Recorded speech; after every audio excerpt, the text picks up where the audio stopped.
presentación. Si ahora la coloca de nuevo y vamos a andar. Sí, no, perfecto. Ahí estoy. Ya. Gracias, Antonia. Ahí estamos bien, ¿no? Sí.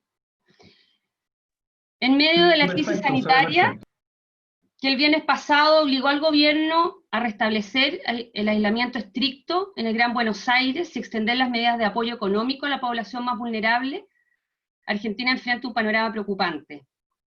La reciente decisión de la Casa Rosada de impulsar una ley para expropiar la empresa agroindustrial Vicentín, una de las principales del país, no solo envió una confusa señal a los inversionistas, sino que evidenció las tensiones que existen en el interior del propio Ejecutivo entre los sectores más duros del kirchnerismo y el ala más moderada. Con esto introduzco el tema y quiero comenzar con el caso Vicentín, porque definitivamente fue el asunto que estuvo liderando en los medios de comunicación, en los titulares. Sabemos que la medida de la intervención y posterior expropiación fue revertida por la justicia, pero esto sigue su curso. El gobierno se dio cuenta de que era imposible, o por lo menos era demasiado impopular, expropiar esta empresa, este grupo finalmente, pero creo que es importante tener presente que de todas maneras este asunto sigue en la justicia porque el gobierno insiste en que es necesario intervenirla. Entonces, les voy a comenzar contando un poquito de qué se trata todo esto. Me imagino que habrán leído ya algo porque tuvimos varios días bien intensos respecto a lo que estaba ocurriendo con Vicentín. Y esta empresa, la verdad que es no es una fábrica o una empresa menor, sino que estamos hablando de un grupo que tiene por lo menos unos 7.000 empleados y que es la principal empresa argentina de molienda de oleaginosas, algo que no es menor considerando que Argentina, ¿cierto?, es uno de los principales productores de soya a nivel mundial. Y aquí les traje una pequeña infografía que nos muestra, según los últimos datos, que Argentina es el tercer productor de soya en el mundo. Entonces, si estamos hablando de una empresa que digamos que es la principal, que muele este tipo de oleaginosas, se darán cuenta de la relevancia que tiene dentro de la economía argentina.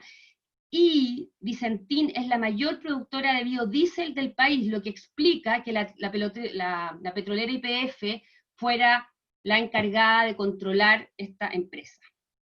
Entonces, como les comentaba, Vicentín es un grupo de empresas, fábricas, plantas industriales, cerealera, aceitera, bodega, y la verdad que es un gigante exportador argentino.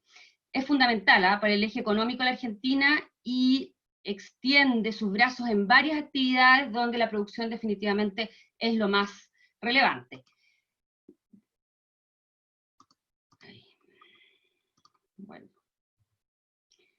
Bueno, a ver, antes en realidad ir a la deuda, por si, digamos, no saben mucho de su historia, estamos hablando de una empresa que comienza el año 29, gracias a un emprendimiento de 3 hermanos italianos, Roberto, Máximo y Pedro Vicentín, y no es hasta 1966 cuando comienza a crecer a niveles galopantes esta empresa. Ingresan definitivamente en el sector agroindustrial, con la exportación de soya, granos en general y carne vacuna. Y el año 2000 ya se involucra en el rubro textil incluso, y 7 años después se convierte en la primera empresa argentina en exportar biodiesel. Como se darán cuenta, no estamos hablando de una empresa menor, sino que definitivamente un grupo que aporta de manera relevante dentro de la economía argentina. Ahora lo relevante, o por qué, digamos, esto saltó a la noticia, claro, con la idea del gobierno de intervenir y expropiarla. Sin embargo, ya a fines del año pasado se comienzan a tener noticias preocupantes acerca de esta empresa, porque cae en cesación de pagos. O sea, desde diciembre la empresa señala que tiene una deuda impagable de 300 millones de dólares, y ahí anuncia Vicentín un proceso de reestructuración de pagos a causa de un estrés financiero.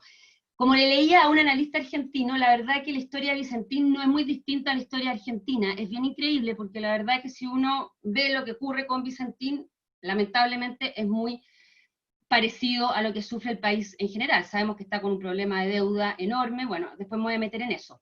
Ahora, la deuda total, porque eso es lo que se supo en diciembre, pero hoy día se habla de 1.400 millones de dólares, y lo grave es que los activos del grupo valen la mitad de esa deuda. Imagínense cómo poder salir de eso, o sea, la gran pregunta que muchos se hacen. De la deuda, unos 1.000 millones corresponden a préstamos de los bancos, donde el Banco Nación es el principal acreedor, y luego los otros 400 millones de dólares serían, digamos, se le deberían a los productores que están en muy mala situación, porque la modalidad de funcionamiento de esta empresa era que estos proveedores entregaban toda la mercadería a Vicentín. Por lo tanto, hoy día esos productores no están recibiendo, digamos, ningún tipo de ingreso, está muy preocupante la situación, y es en este contexto, ¿cierto?, que el gobierno decide intervenir. Ahora hay muchas preguntas que nadie sabe responder. Por ejemplo, entre octubre de 2019 y febrero de 2020, Vicentín pasó de exhibir un patrimonio de 500 millones de dólares a uno de tan solo 33 millones de dólares. ¿Cómo pudo ocurrir eso? Otras preguntas que también se hacen muchos es por qué Vicentín pudo acceder a tanto crédito, siendo que los balances y la situación interna de la empresa no lo ameritaban. Pero también, como dicen algunos críticos, o más bien analistas, dicen, claro, efectivamente, los que dirigen Vicentín probablemente no son unos santos de altar, sin embargo, una cosa es lo que hayan hecho bien o mal, que debe ir a la justicia, y lo otro es querer intervenirla y expropiarla. De todas maneras, existe la sensación que este interés del gobierno no es solamente por intentar salvar una empresa que es muy importante para la economía argentina, sino que lo que más le interesa al gobierno es conseguir el control de una empresa de estas características, porque es una gran exportadora. Creo que eso es lo más relevante de todo. Y recuerden que en una situación tan complicada para Argentina hoy día, que no puede pagar su deuda, que necesita dólares, tener una caja abierta como la de Vicentín es demasiado, demasiado tentador. O sea, las críticas irían por ahí, y son pocos los que realmente creen que aquí hay una causa social y humanitaria a través del intento de intervenirla y luego expropiarla. Bueno, el presidente de Argentina, Alberto Fernández, el 8 de junio anuncia y confirma que ha intervenido la compañía, abro comillas, para lograr soberanía alimentaria que el país necesita, preservar los puestos de trabajo y lograr que alrededor de 2.600 productores puedan seguir contando con la empresa a la que venderle la producción. Ese sería, digamos, una parte de todo lo que señaló el gobierno en su momento. Y bueno, frente a esto hubo reacciones, primero políticas y luego de la opinión pública. Vimos mucha gente saliendo a la calle, protestas, manifestaciones que hicieron frenar en seco la decisión del gobierno. Por ejemplo, acá tengo una cita de un comunicado de Juntos por el Cambio. Recuerden que Juntos por el Cambio es la alianza que aglutina hoy día a la oposición, que digamos sería la alianza política de Macri, y ellos señalaron que la decisión del gobierno es peligrosa, ilegal e inconstitucional, y afirmaron que el gobierno repite experiencias anteriores que terminaron costando muy caras a los argentinos, y confirma que las amenazas recientes al final eran compartidas por el resto del frente oficialista. Recuerden, por ejemplo, que YPF fue, ¿cierto? Fue expropiado, bueno, Aerolíneas Argentinas nacionalizadas, o sea, hay un historial, esto no es nuevo. Y lo más increíble es que Fernández, yo estuve viendo ahí las declaraciones, 15 días antes de este anuncio, señala que no había que tener miedo, que jamás ellos iban a expropiar, ni hacerse con las empresas, que no estaban en esa línea, y para que vean cómo en 14 días pueden cambiar las cosas de una manera impresionante. Bueno, ¿en qué está la empresa hoy día? O sea, ¿cuál es la situación?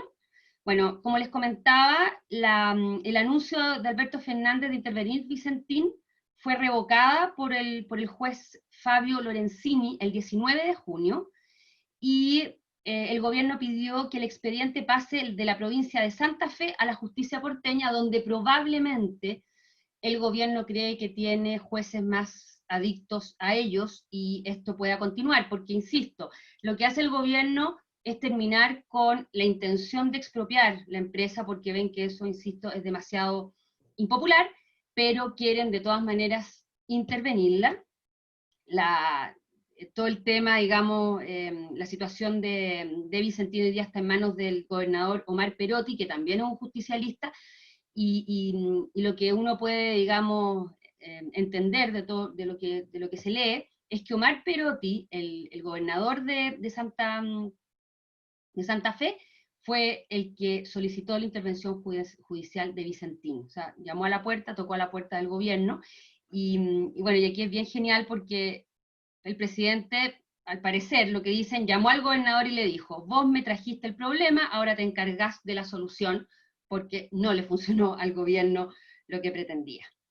Ahora, bueno, hay mucho, está corriendo mucha agua bajo el puente, la verdad, porque, por ejemplo, entre otras críticas que hace hoy día la gente que sigue o que está de acuerdo con el gobierno de Fernández, señalan, por ejemplo, que el juez Lorenzini, que es quien revocó la intención del gobierno, fue durante 18 años abogado del Banco Nación. Y el Banco Nación, sabemos que estuvo muy a favor de ayudar a Vicentina. Entonces, claro, aquí probablemente también hay conflicto de interés. Bueno, todo eso lo vamos a ir conociendo probablemente, pero creo que es muy importante tener presente que esto no ha terminado, porque quizás algunos quedamos con la idea de que, bueno, esto lo frenó en seco la justicia, se acaba el problema, y bueno, y esto va a seguir su curso. Su curso, todo esto, ¿cuál era hasta antes de esta decisión del gobierno? Es que hay un concurso de acreedores, hay toda una negociación, lo mismo que está ocurriendo Argentina a nivel país, digamos, y por otro lado, bueno, entonces sigue este concurso de acreedores, pero, insisto, esto sigue en la justicia, o sea, eso es lo que también pretende el gobierno, y lo que quiere hacer definitivamente es intervenirla. Ahora, es bien interesante darnos cuenta que muchos analistas que sospechaban, intuían o señalaban directamente que quien mandaba hoy día en Argentina es Cristina Fernández, consideran que con esta decisión del gobierno o este intento de expropiación se confirma la idea de que hoy día quien manda en Argentina es Cristina Fernández. Esa quizás es una de las conclusiones más interesantes, por lo menos desde el punto de vista político. Hay otras cosas que, o sea, es muy grave, digamos, desde el punto de vista de quienes no están de acuerdo con este tipo de medidas, lo que intenta hacer el gobierno. Pero esto de que se confirme, ¿cierto?, de que Cristina está imponiendo su visión unilateral y la visión más dialogante, más moderada de Alberto Fernández se va diluyendo, es, creo yo, bien interesante. De todas maneras, creo que ahora muchos analistas dicen eso, pero es bien interesante darnos cuenta que hay algunos que ya estaban claritos de esta situación. De hecho, les voy a leer una cita de la analista argentina Eleonora Urrutia, que escribe en el Libero. A mí me gusta mucho ella lo que escribe, y en la radio hace buenos comentarios. Ella dice, en una columna anterior al estallido de la crisis por Vicentín: muchos políticos imaginaron a Alberto Fernández en el papel de Adolfo Suárez, el expresidente del gobierno español que llevó su país del franquismo a la democracia. Alberto, suponían, llevaría el peronismo del autoritario kirchnerismo a una versión moderada y democrática del partido que fundó Perón. A gran parte de esos políticos los acecha ahora la decepción, ya que Alberto Fernández no puede o no quiere diferenciarse de ella y de sus seguidores. No desautoriza las iniciativas que evocan experimentos estatizantes y expropiantes. Esto, como les comentaba, Eleonora Urrutia lo escribe, les puedo mandar esta columna, muy buena, que podría haber sido incluso un mes antes del caso Vicentín. Y bueno, yo creo que vamos a ir viendo obviamente lo que ocurre a medida que pasa el tiempo, pero definitivamente va quedando la sensación que Cristina está moviendo los hilos del poder en ese país a través del Senado, ¿cierto? Y ella tiene todavía muchos, sabemos, ¿cierto? Gente que ella designó de alguna manera también el Poder Judicial, y eso explica en parte también cómo con más más de 10 casos de corrupción, ¿cierto?, logra salvarse, ¿cierto?, y seguir indemne en la política argentina. Bueno, aquí tenemos una imagen de estas protestas, estas manifestaciones que se llevaron a cabo a propósito de la decisión del gobierno, que es justamente lo que hace cambiar la política en este aspecto y decidir hacer un cambio. Aquí tenemos un meme que anduvo corriendo también por Argentina, ¿cierto?, recordando a Chávez, porque definitivamente, digamos, muchos argentinos tienen terror de que se vuelva, o sea, o que se copie la experiencia venezolana, que sabemos que ha sido tremenda. Y lo que les comentaba, el caso Vicentín entonces cristaliza esta duda, ¿quién está gobernando? Pero como les comentaba ya, algunos no tienen, se acabaron las dudas y queda de manifiesto que es Cristina Fernández, que está con un poder enorme, moviendo los hilos en Argentina.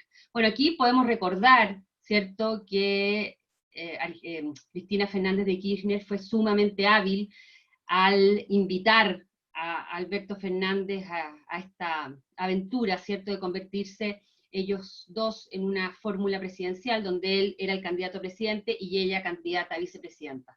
Los dos se necesitaban mutuamente. Alberto Fernández solo no conseguía convertirse en presidente y ella tampoco. Recuerden que ella además tiene un grado de rechazo enorme que se lograba, ¿cierto?, equilibrar con esta visión más moderada de Alberto Fernández. Recuerden, incluso Alberto Fernández fue jefe de gabinete del gobierno de Néstor Kirchner, pero después deja a los Kirchner por diferencias enormes con Cristina, y bueno, después sucumbe ante los encantos de Cristina y lo convence, ¿cierto?, de que sean juntos una fórmula presidencial que resultó ser exitosa, porque de hecho ganó en primera vuelta, recuerden, con un 48.24%, con una diferencia mínima frente a Mauricio Macri. Bueno, ahora nos vamos a lo más complicado, que es la situación económica argentina, ¿cierto? Una situación realmente de descalabro total. Estamos hablando de un país que ya llevaba 2 años en recesión, y ahora se presenta esta situación de la pandemia, el coronavirus, y las cosas empeoran más. Lo cierto es que les llueve sobre mojado, y está realmente complicada la situación en Argentina. La paralización de la economía está profundizando la crisis de la economía argentina, que se encuentra desde hace 2 años, como les decía, en recesión, con altos niveles de inflación, que están por sobre el 42% y que llegaron a más del 50%, ¿cierto?, en la época de Macri, y ya hay más de 1/3 de la población en la pobreza, un porcentaje que podría llegar al 40% si las cuarentenas continúan como hasta ahora. Sabemos que en Argentina las cuarentenas se están flexibilizando en una gran parte del país, pero se han mantenido de manera más estricta en la capital y toda su área metropolitana, y esto es lo grave, lo que genera el 40% del PIB nacional. O sea, continúa las cuarentenas en la zona, en el cono urbano, como llaman los argentinos, y que es una zona que es fundamental para la economía del país, y donde viven unos 15 millones de personas, y donde se concentra el 90% de los contagios del país. Bueno, la situación es crítica, la verdad, sobre todo en la capital del comercio, y se ven negocios cerrados a machote que probablemente no van a poder continuar cuando termine toda esta situación. No hay un solo indicador económico que dé respiro, y la Organización de Naciones Unidas presentó el martes un informe en el que alerta de una caída de la economía de entre el 8.2 y 10%, y un aumento de la pobreza hasta el 40%. A todo esto, el Fondo Monetario Internacional también habla de un 10%, pero de caída el 2020 en Argentina, que podría llegar a un 12% si es que esta situación de cuarentena continúa. Bueno, y aquí vamos al otro tema que ha estado, digamos, saliendo en los medios de comunicación, y que yo diría a partir de mayo se ha convertido quizás en la gran preocupación de los argentinos o de los políticos argentinos, y es la deuda.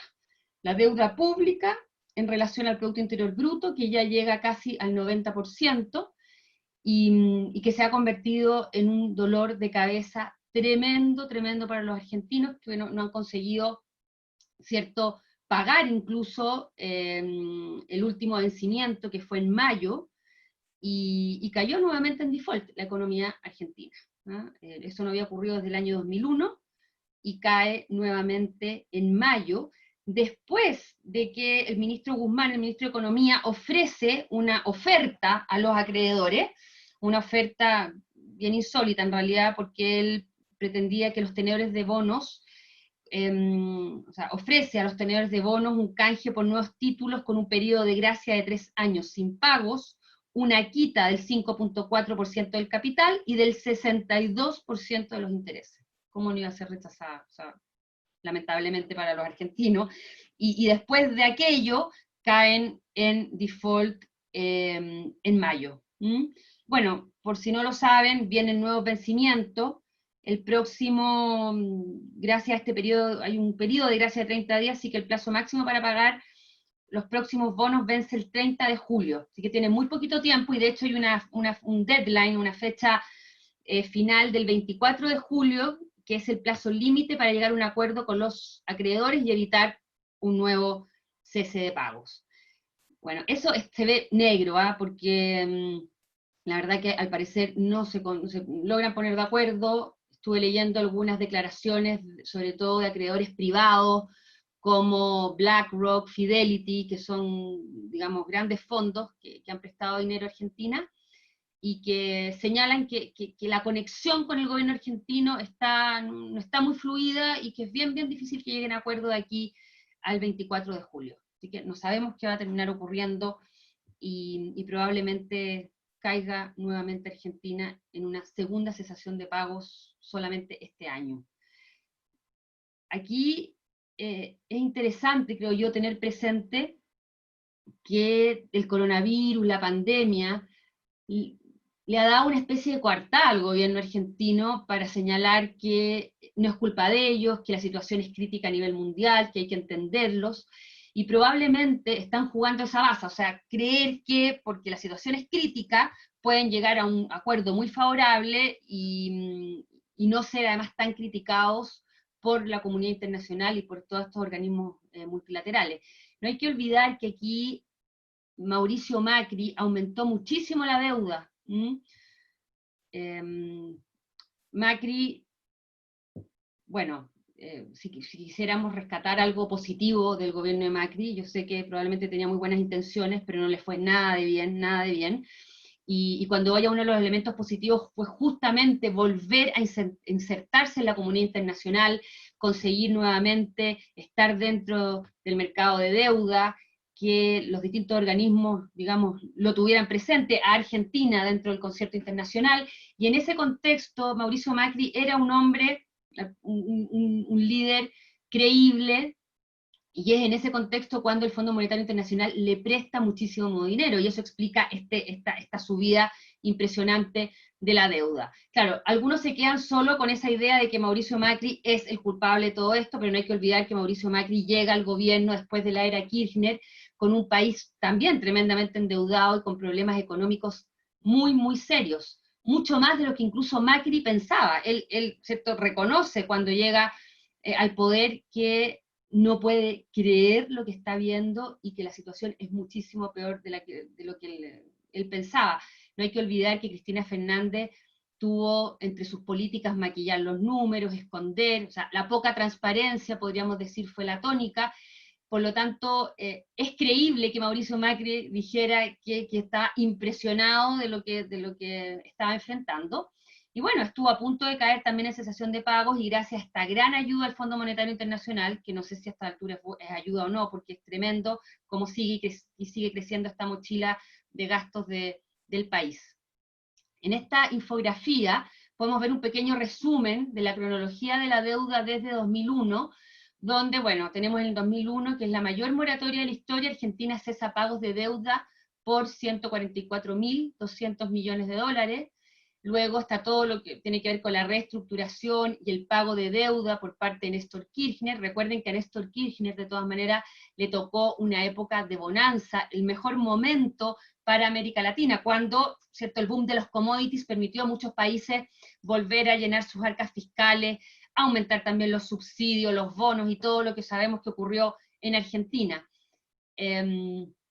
Bueno, recuerden que después está todo el tema de los fondos buitres, que, bueno, Cristina los demonizaba tremendamente, Mauricio Macri llega a acuerdo con esos fondos buitres, bueno, y finalmente después la pueden ver con calma, tenemos en 2020 este segundo default del siglo, donde el gobierno de Alberto Fernández lo llama virtual porque sigue negociando. Eso también es interesante. Él dice que este no es un default real, sino virtual, porque no se han cerrado las puertas, porque ellos quieren pagar, ellos no tienen la culpa, tienen que comprenderlo, sí que tienen que tenerles paciencia.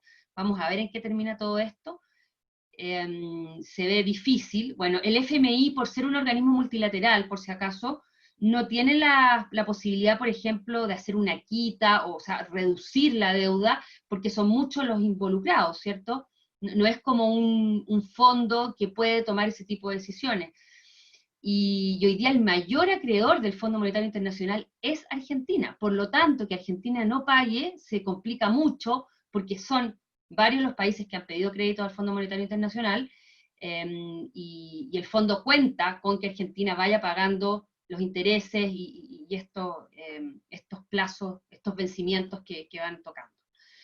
Por lo tanto, estamos hablando de una situación muy complicada, y creo que quizás también es importante recordar, volviendo un poquito a Macri, que él, insisto, llega en un momento complicado, le toca, ¿cierto?, enfrentar una situación económica muy, muy delicada, pero aquí también está la crítica a Macri, que no me voy a referir, digamos, al tema de la deuda, sino que él habló, recuerden, de gradualismo, y ese ha sido quizás el error más grande que pudo haber cometido, porque Argentina desde hace mucho tiempo, y no lo digo yo, sino quienes al menos tratan de mirar con distancia a este país, necesita reformas estructurales importantísimas para conseguir salir de este ciclo eterno que es crisis tras crisis, deudas que son impagables, inflaciones que durante las últimas décadas han estado en un promedio del 30%, o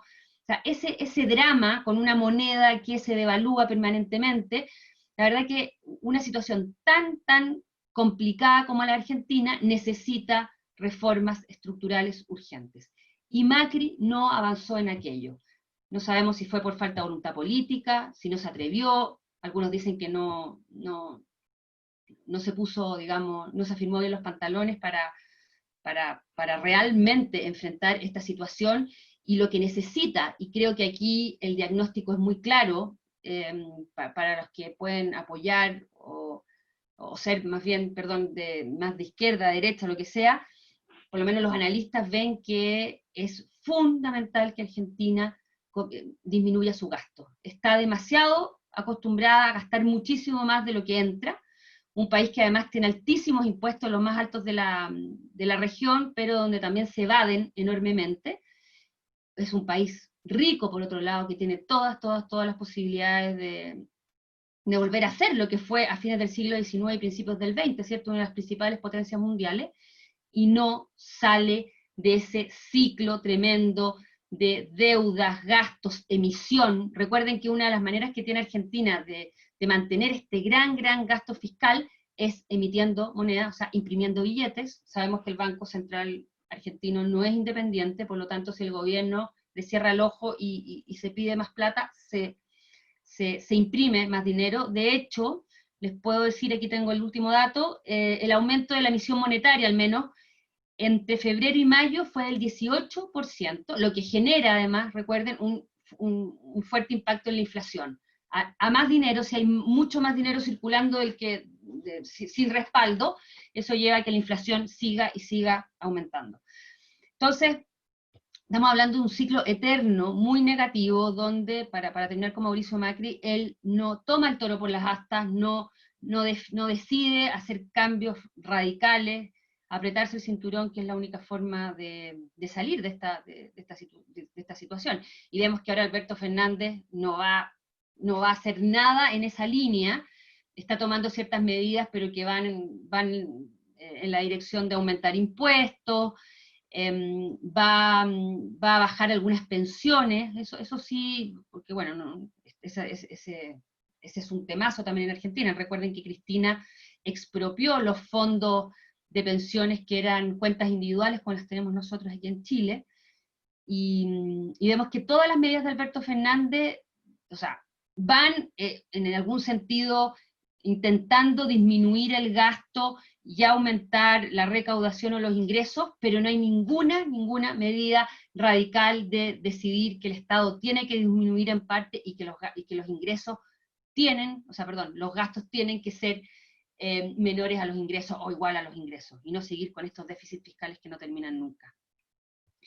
Bueno, entonces, el otro grave problema que tiene la economía, bueno, que es bastante obvio, la deuda pública tiene relación bastante directa con el resultado, con los déficits o superávit fiscales, y vemos aquí también cómo el déficit fiscal va increciendo y podría llegar este año a un récord de 7% del Producto Interior Bruto.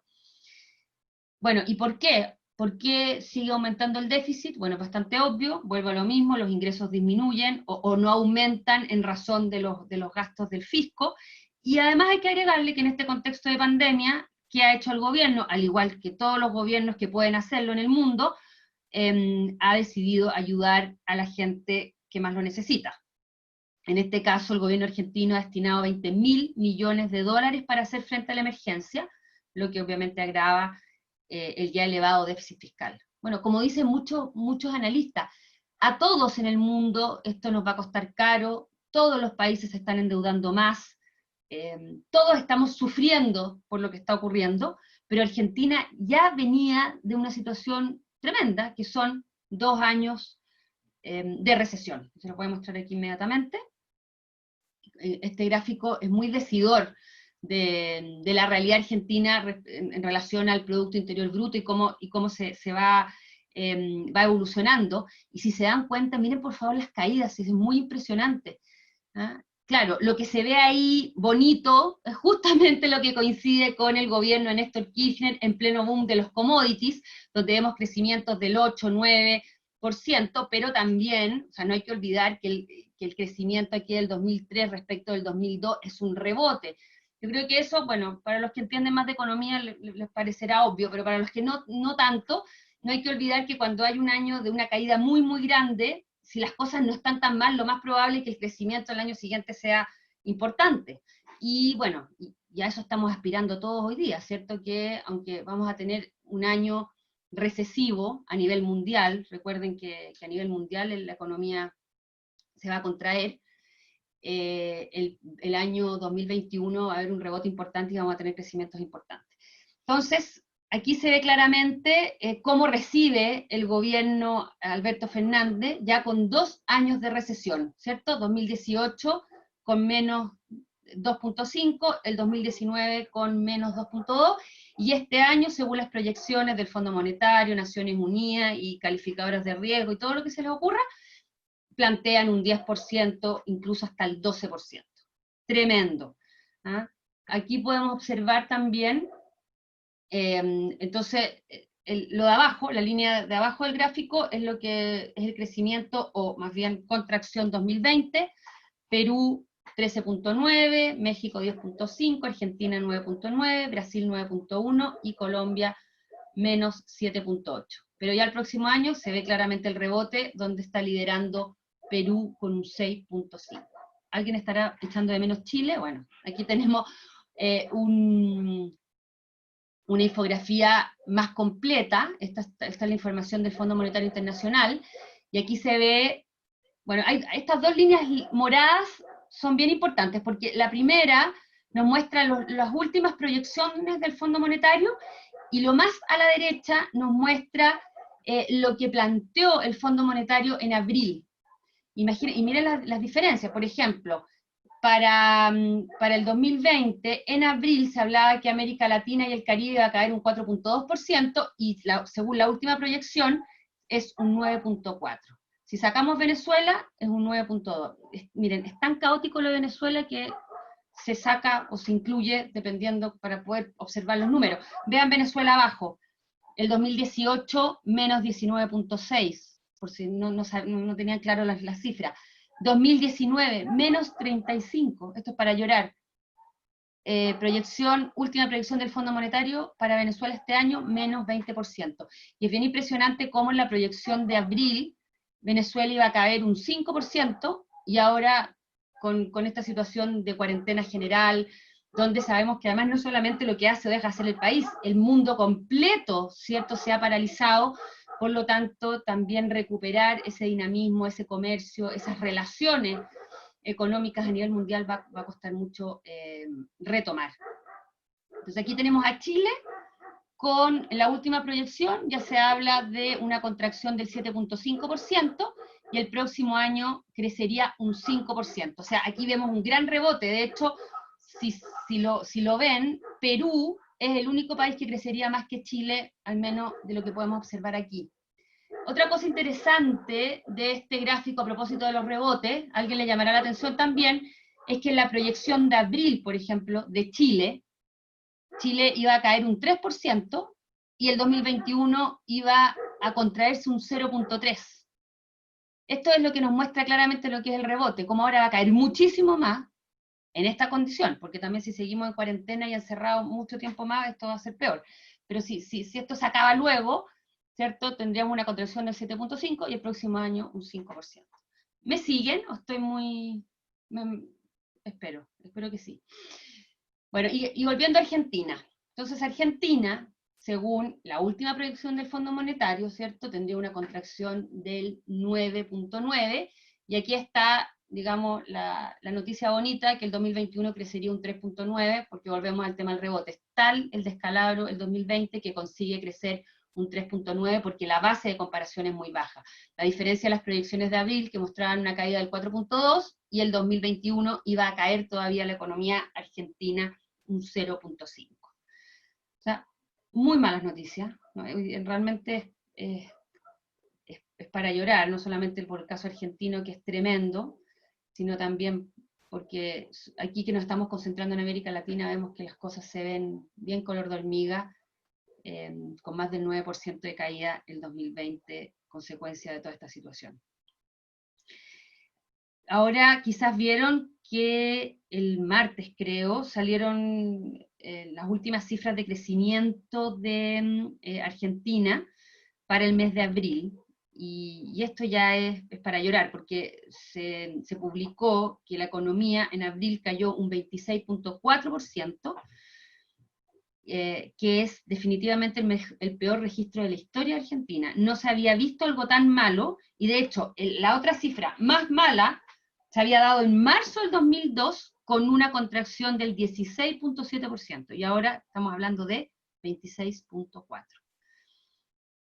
Este cierre de la economía en Argentina, bueno, al igual que en tantos países del mundo, está trayendo consecuencias tremendas.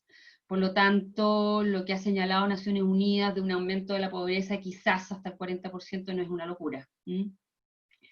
Bueno, ahora Argentina acumula 9 trimestres consecutivos de caída interanual, como lo mostraba también el gráfico anterior, y la presente, bueno, y esta crisis acumularía una baja próxima al 15% en 3 años. O sea, si vemos lo que ha ocurrido y lo que se viene. Que eso con la economía.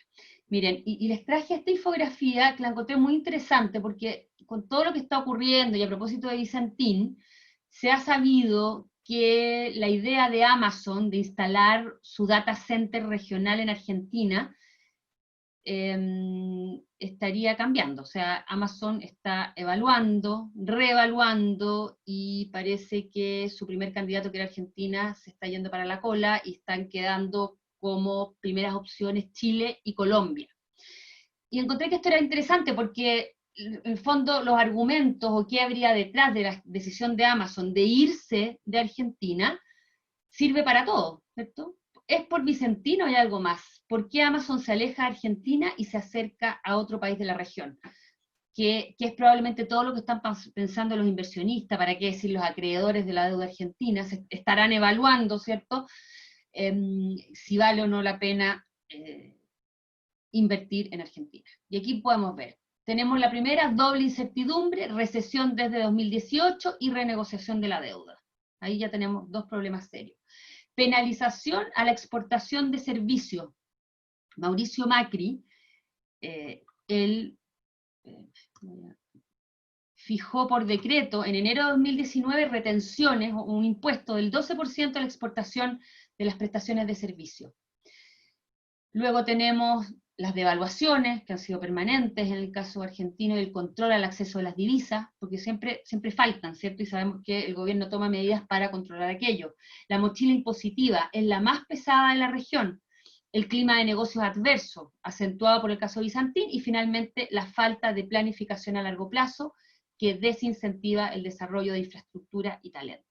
O sea, creo que resume muy bien esto, qué es lo que están mirando los inversionistas y lo que explica en parte también el por qué no se cumplió lo que decía Macri. No sé si ustedes se acuerdan en su campaña, cuando él llegó al poder y hablaba de la lluvia de inversiones, porque usaba esa palabra, lluvia de inversiones, nunca llegó, lógico, ¿cómo iba a llegar si vieron a un gobierno que intentaba quedar bien con Dios y con el diablo, la verdad, que no tomó, ¿cierto?, decisiones difíciles, o tomó algunas, quizá, no quiero ser tampoco injusto con Mauricio Macri, pero donde este tipo de cosas estaban instaladas y no hubo realmente un cambio radical, por lo tanto esas inversiones, esa lluvia de inversiones, no fueron ni siquiera una garúa. Fue tremendo. Bueno, eso continúa, y estas son las cosas que uno le hacen pensar qué tremendo, cómo Argentina va a salir de ahí si es que no hay un cambio importante en este tipo de elementos que son fundamentales. ¿Ah? O sea, el Estado de Derecho, el rayado de cancha, un inversionista necesita saber a qué se está enfrentando, y como vemos ahí en el último punto, esta falta de planificación a largo plazo, eso es tremendo, ¿cierto? Eso de estar pensando que quizás también va a llegar otro gobierno y va a volver, va a cambiar además todo lo que hay, y no saber exactamente cuál es el rumbo. Así que se ve bastante negro el panorama desde el punto de vista de la economía de este país. Así que ahora lo que hay que estar atento es ver qué pasa a fines de julio, si cae nuevamente en default o no, si hay buenas noticias, si se logra negociar por lo menos con alguna de las partes, con algunos de estos fondos privados o con el FMI. Vamos a ver qué resulta de todo esto, de todo este supuesto diálogo que está teniendo el gobierno argentino con sus acreedores. Bueno, ¿y qué ha pasado con la pandemia? Porque también, bueno, esto viene a agravar todo, como se los comentaba hace un ratito. El congelamiento de la economía, de la producción, de todo, ha llevado a que Argentina siga cayendo hacia el abismo, pero hay que concederle a Argentina que los números por el momento son buenos, ¿cierto? Argentina, voy a meterme por ni siquiera sale aquí, si se dan cuenta, esta es la imagen congelada, ahora vamos a entrar a la página. Vemos a Chile, ¿cierto?, en el 8º lugar, con número de contagios, con más de 280.000 contagios, y Argentina aquí no lo tenemos, porque Argentina está en el número 25, nosotros estamos en el número 8, número 25 en número de casos, aquí se va a ir abriendo la página, está en el número 34 en relación a la cantidad de gente fallecida. Aquí Coté, pero esos datos, ¿serán creíbles o no le creemos a Argentina? Porque yo creo que somos muchos los que no le creemos. Sí, entiendo perfecto el punto. Yo le estuve preguntando a las argentinas con las que hablé hoy día, y ellas me dicen que creen que se puede creer porque finalmente igual a ver, los muertos no se pueden esconder, y ha muerto poca gente, ¿cierto?, en comparación a Chile y otros países de la región. Por lo tanto, hay una relación entre casos, entre contagios, muertos, pero aquí hay un gran pero, es que se han hecho muy pocos tests. Entonces, claro, el tema de los contagiados ya es más complicado. Estamos hablando de 8.228 test por millón de habitantes, está en el número 129, comparado con los 60.000, por ejemplo, que ha hecho Chile. Miren. Bueno, entonces tenemos a Argentina aquí, número 25, el número de casos, y por ejemplo, vamos a ver aquí los muertos por 1 millón de habitantes. Está mucho más abajo, espérenme. Miren, 72 muertos por millón de habitantes, 31. Bueno, y como les decía, han muerto 1.385 personas. O sea, podríamos decir al menos, miren, realmente por lo que la sensación que me queda, los argentinos al menos no están con la sensación de que les están ocultando las cifras. Y la verdad es que podría efectivamente Argentina estar mejor que muchos en la región porque ellos realmente aplicaron una cuarentena total a partir del 19 de marzo. No hay que olvidar eso. Ellos lo que aplicaron fue el aislamiento social preventivo y obligatorio, así se llamó, gracias a un decreto de Alberto Fernández, que incluso utilizó una ley de 1920, una ley de otra peste que tuvo Argentina en esa época, y realmente las medidas han sido sumamente fuertes. O sea, hay una criminalización real en contra del que sale, del que contagia, para qué decir. Entonces, bueno, si realmente los argentinos llevan el tiempo que llevan encerrados, es bastante natural o comprensible al menos, racional, que estos números sean más o menos como los estamos viendo.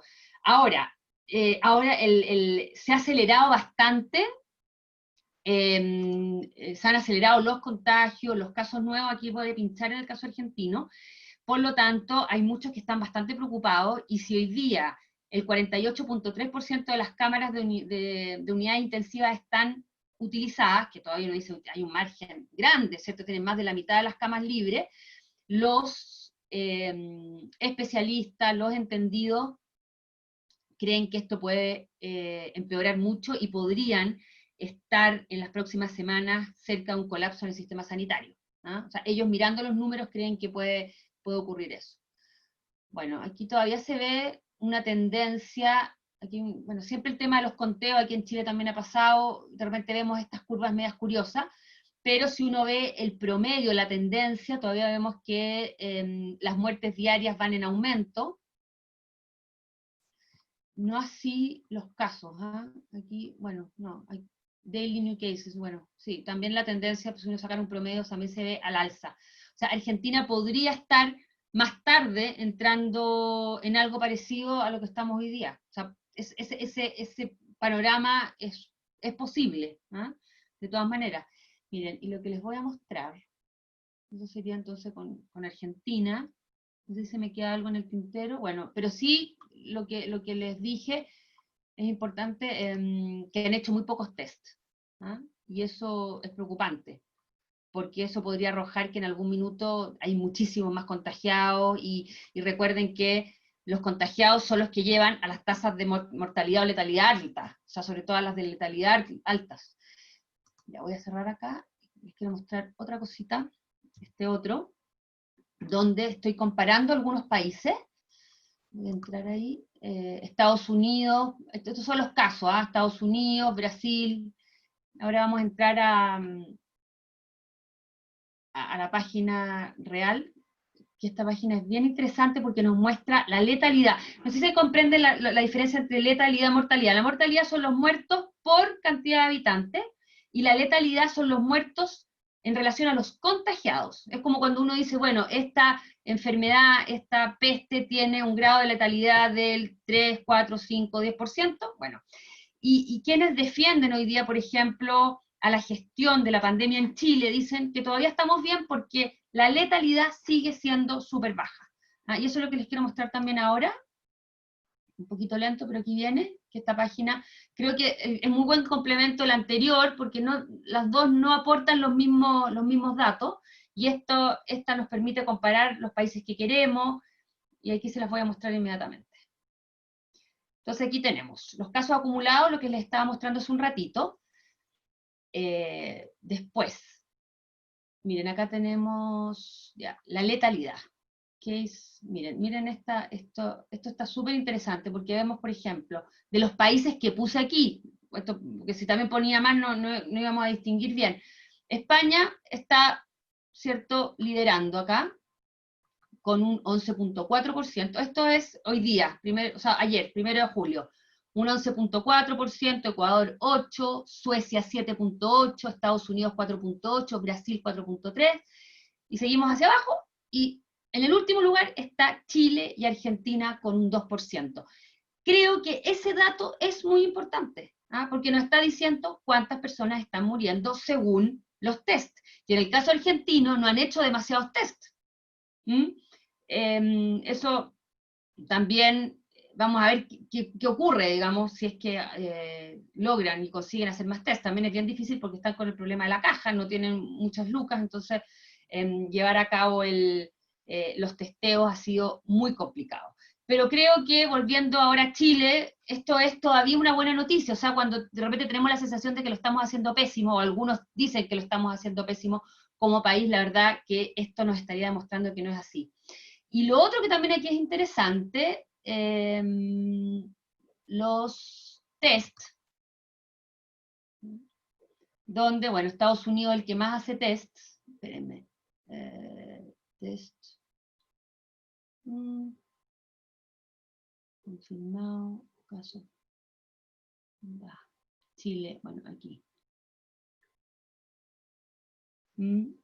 Chile está, ¿cierto?, muy por arriba de Argentina. Bueno, Perú ha hecho bastante, pero Chile, como les decía, está llevando a cabo unos 60.000 test María por millón de José, habitantes. Dime. perdón, ¿Sí? pincha ahí el promedio de 7 días y ¿Perdón? Ah, ¿ya? ahí, y después pincha el por 1000 personas. Por acá. Ahí tenemos. Allá, por 1000 personas. Perfecto. Entonces tenemos a Estados Unidos, Suecia, Chile, a ver. Test O sea, 0.8. Chile está a nivel de Suecia, está a nivel de Canadá en el testeo. Sí, exacto. No, si en el testeo uno ve los números y está bastante bien. Y Argentina está... Vamos a agregar a Canadá al tiro. A ver. Es que a veces no aparecen, ¿no? Porque los datos... Mira, ahí te agregué, Casey. Ahí estás. Ahí está Canadá. Sí, ahí tenemos. Canadá 1.0, Chile 0.8, Argentina 0.2. Perfecto, y aquí tenemos y Estados Unidos. ¿Por qué no me sale ahí? No, ahí están todos, por lo menos hasta el 29 de junio. Bueno, a todo esto, a propósito de los testeos, por ejemplo, México es para llorar, o sea, ya de los peores países, a propósito, bueno, de todo lo que está ocurriendo, se los comento porque es bien impresionante también como hay diferencias enormes. Y bueno, y volvemos a lo mismo que hemos hablado casi todas estas reuniones, ¿cierto? Que todo esto nos sirve para tener algún panorama, una visión, pero realmente no hay que olvidar que cada país cuenta como cuenta. El tema está el tema de los test, está el tema de los muertos, es bien tremendo, y ponerle número, pero no todos los países cuentan de la misma forma, ¿cierto? Hay países que incluso agregan en el mismo saco a cualquier muerto por neumonía, es por COVID, u otros, si no había un test que hubiese dado positivo, no lo incluye, y así. Entonces, realmente es bien difícil esto de comparar peras con manzanas, pero la verdad que es la única forma que tenemos y que algo nos puede dar luz este tipo de gráfico. Y como dicen muchos especialistas, todas estas cifras son la punta del iceberg, que igual nos dan una idea, entonces nos orientan. Y bueno, y los muertos son los muertos, eso sin lugar a dudas, yo creo que no siempre, digamos, es algo concreto, y hoy día también es muy difícil sacar conclusiones, pero a la larga lo que creo que va a ser súper importante, y ese va a ser el gran análisis que se va a hacer, es ver bueno, cuánto aumentó la mortalidad respecto del año pasado en cada país, y eso quizás va a ser el dato al final más fiable y más concreto, ¿cierto? Ver, como el caso de Chile, por lo menos, es que yo ahora no lo revisé, pero hace un par de semanas, por ahí estuve leyendo que por lo menos a comienzo de año ya había, que no me acuerdo si era cuál mes, pero había un crecimiento respecto del año pasado de incluso como un 40% de la cantidad de fallecidos. Entonces, ese tipo de datos creo yo que van a ser los que nos van a ayudar a tener una visión más clara de lo que realmente estamos viviendo hoy día, como, no solamente como país, sino a nivel mundial. Y que bueno, esto nos ayuda un poquito y definitivamente, por lo menos desde el punto de vista de las cifras oficiales, vemos que Argentina está bien. Y que por último, todo el drama que tienen económico sería consecuencia de estas medidas para salvar la situación sanitaria. Ahora, la gran pregunta, yo creo que a medida que los días pasan, uno dice, ¿realmente esto de estar encerrado valdrá la pena? Porque ¿cuánta gente va a morir o va a bajar su calidad de vida? Y mucho, no estoy hablando de una baja en la calidad de vida o en el poder adquisitivo, sino de que personas que van a caer en la pobreza, las consecuencias de esta pandemia desde el punto de vista socioeconómico y también de salud, porque, por ejemplo, ¿cuántos niños han dejado de vacunarse? No solamente en países africanos o en Asia, sino que aquí, en América Latina. O sea, las consecuencias creo que son tan difíciles todavía de poder vislumbrar, y probablemente los resultados de los confinamientos van a ser quizás hasta mucho más graves que la misma pandemia, que es algo que, insisto, todavía no podemos realmente pensar, o sea, abordar, entender. Bueno, aquí tenemos a Alberto Fernández. La pregunta que quizás uno se hace, bueno, ¿y cómo está percibiendo los argentinos la gestión de Alberto Fernández? Bueno, aunque las encuestas todavía le dan una popularidad alta, es bien impresionante, o sea, realmente cualquier presidente en el planeta quisiera tener un apoyo o un grado de popularidad como la tiene hoy día Alberto Fernández, pero vemos que esto está con una tendencia a la baja. O sea, hoy día muchos argentinos que estaban apoyando a Alberto Fernández, sobre todo en abril, hoy día ya no están tan contentos, hay un cansancio por la cuarentena, y sobre todo, el caso Vicentín viene a ser un antes y un después en la popularidad de Fernández. Ahora, ¿cómo se explica en este gráfico el que Alberto Fernández, que triunfa el año pasado, en octubre del año pasado, con un 48%, consiga en abril un apoyo del 82%? Bueno, eso es bien interesante, porque analistas políticos argentinos dicen que eso se debe en parte al apoyo de muchos de los votantes de Juntos por el Cambio, es decir, de la oposición hoy día, que aplaudieron de alguna manera el diálogo, digamos, el buen ánimo de distintos sectores políticos, donde se veía un gobierno trabajando para enfrentar la pandemia, pero unido, o por lo menos en coordinación con personas, con líderes políticos de la oposición. O sea, vimos a un gobierno que se estaba mostrando moderado, dialogante, y eso la población argentina lo aplaudió, sobre todo la gente de oposición, porque, insisto, es bien impresionante ver ahí el 82%, siendo que es un presidente que consigue llegar al poder con un 48%. Y vemos que comienza a bajar, ¿cierto? Y esta baja, bueno, perdón, y para terminar, también abril todavía coincide con la luna de miel, ¿cierto? Recuerden que cualquier presidente, primer ministro que llega al poder, hay una situación natural, ¿cierto? Que es como de apoyarlo, darle la oportunidad de que haga un poquito, digamos, que comience su gobierno en buena forma, y eso se lo dieron los argentinos. Entonces, abril coincide con el fin de la luna de miel y con esta imagen conciliadora, dialogante, moderada del gobierno. Algo que comienza a descender, o sea, la popularidad, porque, bueno, la gente se comienza a cansar, comienza a ver las consecuencias económicas de lo que es estar encerrados, y por otro lado estalla el caso Vicentín, que como les comentaba, los analistas creen que definitivamente es lo que marca un antes y un después en esta tendencia a la baja de la popularidad de Alberto Fernández.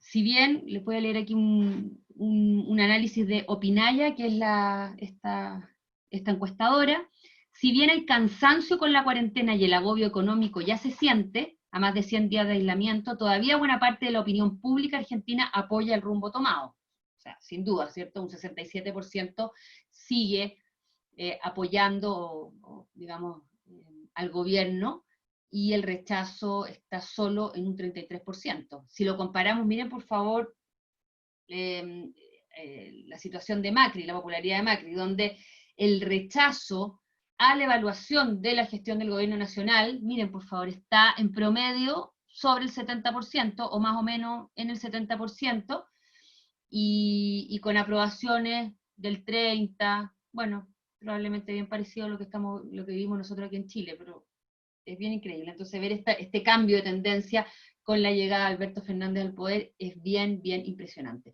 Y probablemente vamos a ver que va a seguir bajando si es que va quedando con mayor evidencia que Cristina Fernández está moviendo los hilos del poder desde atrásito, desde la vicepresidencia. Bueno, hay otra idea, otro elemento que no se ha comentado mucho y que podría también estar explicando esta baja en la popularidad de Alberto Fernández. Pero antes de eso, mostrarles, por ejemplo, aquí, ¿está usted de acuerdo con las medidas de contención al coronavirus impuestas por las autoridades? Suspensión de clases, cierre de negocios, limitaciones a la circulación, etcétera. Miren cómo va bajando. O sea, este cansancio que yo creo que ocurre en todas partes del mundo. O sea, en la medida que estas cuarentenas se van alargando, hay gente que empieza a tener dudas, bueno, gente que ya empieza a sufrir realmente en carne propia las consecuencias económicas de eso. Entonces vemos cómo estoy de acuerdo pasa del 77.9%, ¿cierto?, a principios de mayo, a un 64% ahora el 24 de junio. Alguien dirá, no es tanto, pero sí, yo creo que de 77, casi 78%, 64%, hay una baja, no menor, y el rechazo a estas medidas sube del 18.3 al 30.4%, o sea, estamos hablando de un tercio de la población que no estaría de acuerdo con estas medidas de confinamiento. Atlas, por si acaso, que es Atlas Intel, es una encuestadora que a juicio de los entendidos en política argentina es bien creíble. Es la única que anticipó en su sondeo los resultados de las elecciones presidenciales del 2019 en Argentina y predijo los desempeños de todos los candidatos dentro del margen de error. Por lo tanto, muchos creen que podemos, digamos, creer en esta encuesta. Y también incluye la encuesta otras preguntas, y se las voy a mencionar. Por ejemplo, el 47.7% de los consultados afirmaron estar en contra de la expropiación de Vicentín, y solo el 31.2% apoya la medida de la expropiación, ¿no? Y el 21% no tiene opinión. Después, el 45.9% atribuye la decisión de la expropiación de la compañía a la vicepresidenta Cristina Fernández de Kirchner, y tan solo un 28%, casi un 29%, opina que la determinación la tomó el jefe de Estado. Bueno, muchos analistas creen que ha sido muy mal negocio por parte de Alberto Fernández de haberse metido con el tema de Vicentín, porque tenía el apoyo de sectores que claramente no votaron por él. La población tenía la sensación de que ese discurso confrontacional, incendiario, polarizante, este gobierno, sobre todo el de Cristina, más que el de Néstor Kirchner, llevó al país, ¿cierto?, a una polarización enorme, a la llamada grieta, que dicen los argentinos. Bueno, algunos sintieron que esto estaba cambiando con Alberto Fernández, pero lamentablemente parece que no es así. Y acá tenemos la imagen de los líderes políticos, donde el único que supera a Alberto Fernández es Horacio Rodríguez Larreta.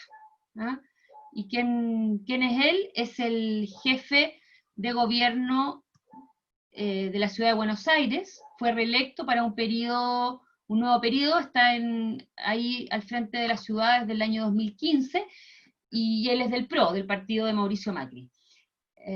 Y justamente cuando yo les decía, les comentaba de este diálogo, de esta moderación por parte de Alberto Fernández, tiene mucho que ver con esto, donde hemos visto que, por ejemplo, los anuncios de cuarentena, Alberto Fernández está acompañado de Horacio Rodríguez Larreta, además de Kicillof, que bueno, es el gobernador de la provincia de Buenos Aires, y entonces vemos que el político mejor evaluado hoy día dentro de la política argentina es un político de Macri, o sea, o del sector de Mauricio Macri. Y luego tenemos a Alberto Fernández, después María Eugenia Vidal, recuerden que es la antigua gobernadora de la provincia de Buenos Aires, que perdió frente a Axel Kicillof, que está ahí bajo, bastante más abajo que María Eugenia Vidal. Patricia Bullrich, del PRO, bueno, Cristina Fernández de Kirchner, que solo tiene un apoyo o solamente el 33% de la población tendría una imagen positiva de ella, frente al 59% que tiene una imagen negativa. Creo que es bien importante no olvidar, ¿cierto?, sus más de 10 casos de corrupción, y me imagino que una parte de los argentinos eso no lo ha olvidado. Mauricio Macri con apenas un apoyo del 26%, y un rechazo del 63%, que es mayor incluso al de Cristina Fernández. Abierta a preguntas, comentarios. Eso es lo que les quería presentar en el día de hoy, y en honor a la hora, María José, podemos comentar. Sí, adelante. una cosita de pura ignorancia, pero ¿en qué está todas las causas de la de la Kirchner? No, están muchos ¿Pero radicados. siguen o están? ¿En qué estatus están?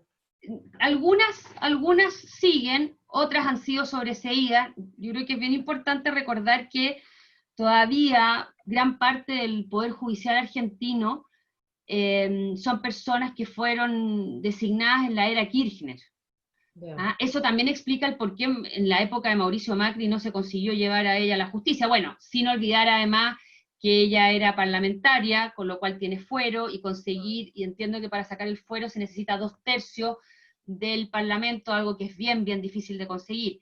Pero además hay bastante coincidencia en que muchos de los jueces que están en las distintas instancias son definitivamente adictos a ella, o le tienen en buen chileno. Entonces hay casos que continúan, pero la verdad que ella como vicepresidenta también ahora sigue con fuero, bueno, y yo creo que está clarito que para ella, o sea, independientemente de su vocación política, yo no soy nadie para juzgar si la tiene o no la tiene, y claramente para ella era muy importante intentar ser elegida, y ojalá en esta fórmula con Alberto Fernández, justamente para mantener ese fuero, esa inmunidad, y sobre todo, probablemente desde ahí también, esto es bien quizás maquiavélico lo que les voy a decir, pero probablemente va a arreglar todo para que cuando salga del poder tenga más o menos arreglado el mote, digamos, y no termine en la cárcel. Porque además ella ahora se ha encargado de liderar todas las causas en contra de lo que fue el gobierno de Mauricio Macri, entonces en eso se la llevan. Sí, es que es impresionante, o sea, hay como una decisión, da toda la sensación al menos, de que ella ahora va a hacer lo imposible por perseguir a los que fueron parte del gobierno de Mauricio Macri, a través, entre comillas, de sus secuaces en el Poder Judicial. La sensación que hay es que hoy día en Argentina no hay ninguna división de poderes, y que realmente el gobierno tiene demasiado poder en sus manos, no solamente por el Poder Judicial, también tienen mayoría en el... No tienen la mayoría total en la Cámara Baja, pero tienen igual un porcentaje bastante alto de legisladores a favor. Entonces hay una concentración de poder bien importante, que sabemos que en cualquier país es bastante peligroso, porque no dan ganas ni de conversar cuando uno tiene tanto poder en sus manos. Así que eso, pero varias de las causas sí se han sobreseído, sí que se ha ido salvando, pero hay otras que siguen en la justicia. Así que vamos a ver qué ocurre. ¿Mm? Coté, ¿Y cómo se ve la relación con Chile? Más o menos, pues si ya Alberto Fernández se ha pegado unas patinadas, podríamos decir, en buen chileno. Recuerden que en esta reunión llamada Grupo de Puebla, que se realizó hace poquito tiempo, que fue una cumbre que hicieron por videoconferencia, Alberto Fernández llamó a la izquierda chilena a ponerse las pilas para lograr, digamos, un cambio, y él está intentando por todos los medios de quizás liderar algún frente de izquierda en América Latina, como lo fue en la época del boom de los commodities, ¿cierto?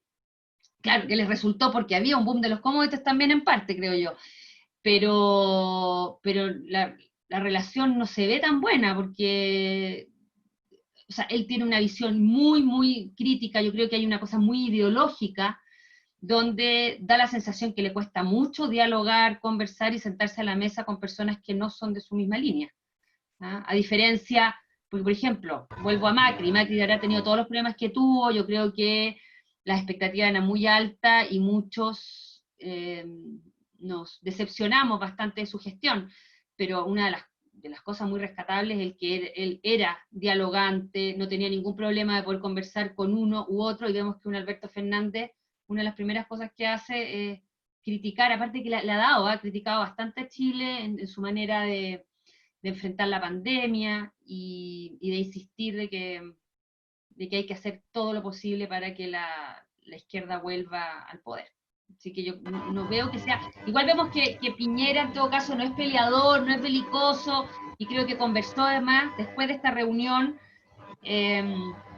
conversó con Piñera, y creo que se pusieron en la buena, digamos, pero yo creo que aquí lo ideológico está muy fuerte, y con esta Cristina Fernández detrás, realmente es difícil pensar en una buena relación.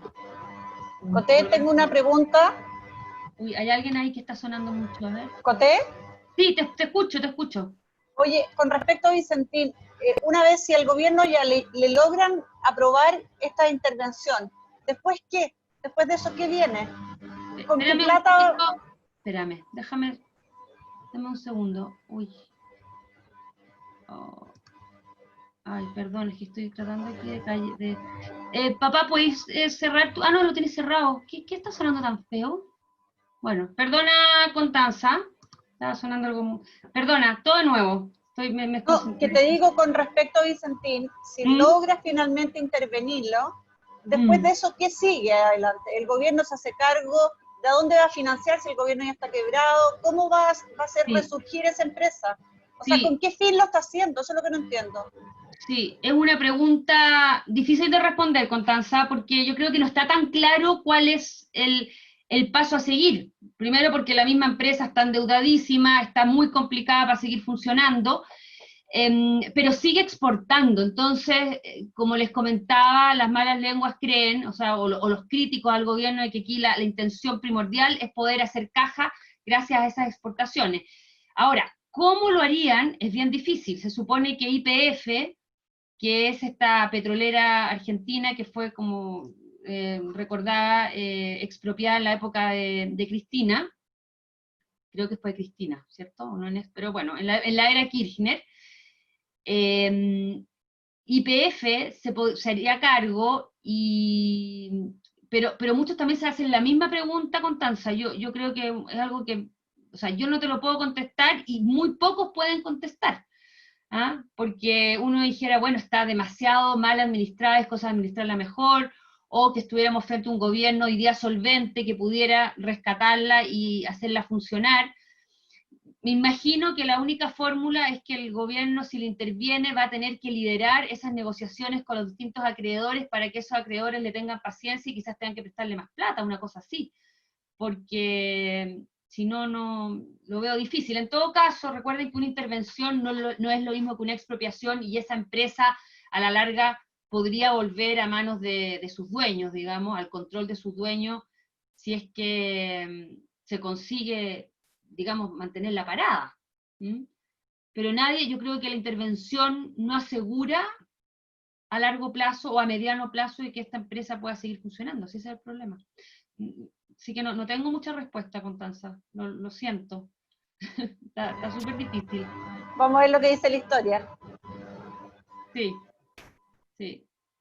Bueno, pero yo creo que en todo caso estamos como muy encima de, o sea, yo creo que falta poco tiempo por lo menos para que sepamos en qué queda, y yo diría que es una noticia en desarrollo y vamos a poderla seguir y vamos a poder ir teniendo a medida que pasan los días un poquito más de información y nos vamos a ir haciendo nos vamos a ir formando una idea de en qué va a terminar todo esto. Así que yo creo que no hay que tener un poquito de paciencia nomás. En poquito tiempo nos vamos a dar cuenta en qué va a terminar esto. ¿Mm? Eso. ¿Alguna otra pregunta? Que están tan calladitos. Mariela, no sé si nos quieres decir algo. No, lo que pasa es que un poco se repite la historia con Vicentín, como fue YPF y en su momento otras empresas. Es un pre-expropiación o un pre-estatalización de lo que te aumenta el poder para poder manejar a la población y poner más restricciones y con mayor control, digamos. Pero tampoco sé cómo puede seguir terminando. Está complicada, hay mucha gente muy desacuerdo con el tema y también hay por parte del gobierno, hay bastante interés de apropiarse de lo que es el área del campo. Es un granero del mundo, Argentina. Sí, claro que sí. Entonces está buscando figuras y formas para poder avanzar y avasallar por ese lado, para que no le pase lo que pasó a Cristina Kirchner en su momento, cuando el vicepresidente, que era el gobernador, creo que no me equivoco, no me acuerdo el nombre, que votó en contra del tema de Sí, la me agraria. acuerdo. La guerra con el campo. La guerra con el campo, sí. Sí. Pero, sí, no lo había visto de esa forma también, ¿eh? Que en el fondo, claro, buscar debilitar ese sector, que es un sector que presiona en contra, digamos, a las decisiones del gobierno. Claro. Es muy fuerte el tema del campo. Sí. Entonces, maneja la economía, gran parte de la economía del país, digamos, si bien la siderúrgica que también está ahí, ¿no? Sí, claro. Pero bueno, ojalá que salgan las mejores cosas. Es como vos decís, es un ciclo que viene ya desde, por cuentos de familia, de la época de Perón, todo el tema, el arrastre de todo. Así que bueno, pero es importante lograr acuerdos, que ante una imposición de una ideología es bien complicado. Pero bueno, no sé, hay que tener esperanza. Sí, bueno, eso no debe acabarse nunca. Hoy quiero también mencionarles una cosita corta que se me quedó en el tintero. Es que, bueno, obviamente, consecuencia de todas estas crisis, el PIB per cápita de Argentina, lo vemos que va bajando, o sea, el poder adquisitivo de los argentinos. Hoy día estamos hablando de $21.000 por paridad de poder de compra. Para que se haga una idea, Chile tiene $24.000. Pero como les comentaba, el caso argentino es bastante complejo porque justamente con estas contracciones de su economía, ese poder adquisitivo va a la baja. Pero lo que les quería mencionar y que creo que es bien importante por si alguien no lo sabe, así como la carga tributaria en Argentina es de las más altas de la región, hay otro dato que lo recabé hace poquito, pero que también nos ayuda mucho a entender el porqué, el poco dinamismo también de la economía argentina, además de todas las intervenciones, la estatización, la planificación muchas veces, o intentos de planificación central. El costo laboral en Argentina es el más alto de la región. Y ese es un dato también que es muy importante a la hora de enfrentar crisis económicas como la que está viviendo Argentina y como la que se va a seguir profundizando a propósito de la pandemia. ¿A qué me refiero con costo laboral más alto? De 100 que recibe el empleado, la empresa desembolsa 157. O sea, esos 157, ¿cierto?, son los que desembolsa, y 57 son, bueno, todo lo que tiene que ver con las pensiones, con los seguros y todo, pero también aquí hay cuotas sindicales, todo lo que surge a partir de esas negociaciones de los distintos grupos de presión, como son, ¿cierto?, los sindicatos, las mutuales y todo eso, que sabemos que en Argentina son quizás los más poderosos del mundo. Es difícil pensar un país o en otro país que tenga sindicatos tan poderosos como los argentinos, bueno, y eso yo creo que todos sabemos que viene justamente de la época de Perón.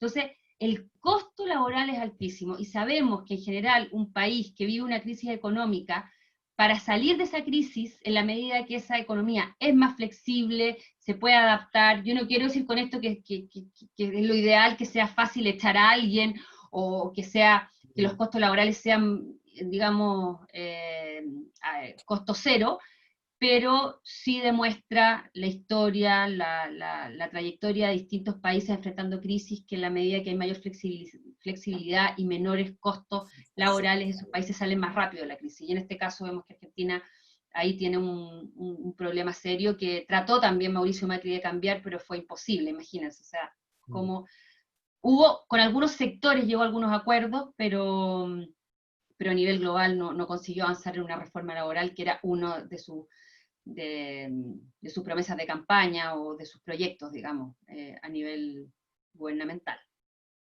Ese dato creo que también es importante tener presente. Se me quedó algo, se me fue, lo último, que no sé por qué no se los dije. Como les decía, lo que más, el elemento que explicaría este comienzo de la baja de la popularidad de Alberto Fernández sería el caso Vicentín, ¿cierto? Vicentín, al parecer, es muy importante a la hora de entender el por qué Alberto Fernández baja en popularidad. Pero hay otro elemento que se menciona muchísimo menos, y que se lo escuchaba ahora hace poco a un analista chileno que había hecho un buen reporteo entre analistas argentinos, que es el nuevo impuesto a la riqueza. No sé si han escuchado algo de eso, pero también se está hablando hoy día en Argentina de este impuesto, que entiendo que como proyecto está liderado por el hijo de Cristina, por Máximo Kirchner. ¿Y cómo será la situación hoy día, que quedó una parte de la población tan enojada con los de Vicentín, que han decidido, por lo menos esto lo pude ver el martes en la prensa, postergar el proyecto hasta mediados de julio? ¿Y de qué se trata? Se habla de unos 3.500, 4.000 millones de dólares que se podrían recaudar a partir de este impuesto, y esta cantidad de millones serían destinados a reformas estructurales y apoyo a sectores que ayuden a reactivar la economía en la salida de la pandemia. En todo caso, este impuesto sería por una única vez, se alcanzaría a unas 11.000 personas que hayan declarado tener bienes por más de 200 millones de pesos, y representan más o menos el 0.24% de los argentinos que pagarían este impuesto. Bueno, pero esto me imagino que hay algunos que están enojados, quizás no tanto por lo concreto que es pagar aquello, sino por ver un gobierno que intenta sacar cierta tajada de donde puede, y esto, bueno, como les comentaba, al parecer sería otro de los factores que explicaría el que Alberto Fernández esté perdiendo parte de su popularidad en estos días. Se me había quedado ahí en el tintero eso. Muchas gracias. ¿Alguna pregunta? Yo todavía estoy aquí. A ti. Gracias a ti. De nada, Enrique, de Adiós, nada. Coté. Chao, Constanza. Gracias. Chao. Chao, Chao, chao. chao. Muchas Chao. gracias. Gracias. Gracias. Buenas muchas noches. cosas. Chao. Chao, Muy buena. Chao. Chao, Cute. Chao. Gracias, estuvo buenísimo con el Zoom. Sí, ¿cómo te salió? Estupendo, mucho mejor que el otro. Muy bien. Ay, muchas gracias.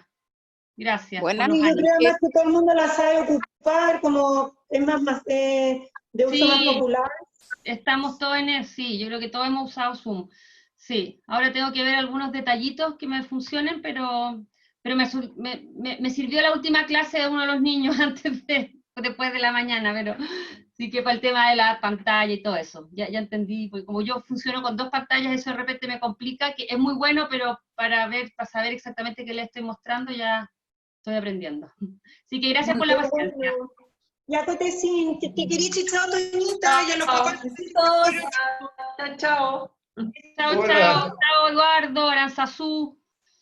Chao, hija, muy buena. Muy buena. Gracias. De nada, chao.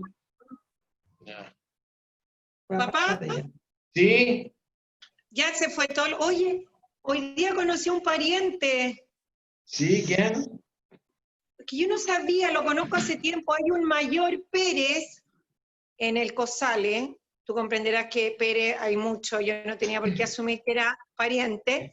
Y es hijo de Ramón Pérez, medio hermano del abuelo. Ah, de Moncho. Tuyo. Ah, de Moncho Pérez Fernández. Y hay otro que es dentista, y es Pérez también, hermano del otro. Hoy día nos tocó en la junta, porque vengo llegando recién todo el día en la junta de calificación. Y ahí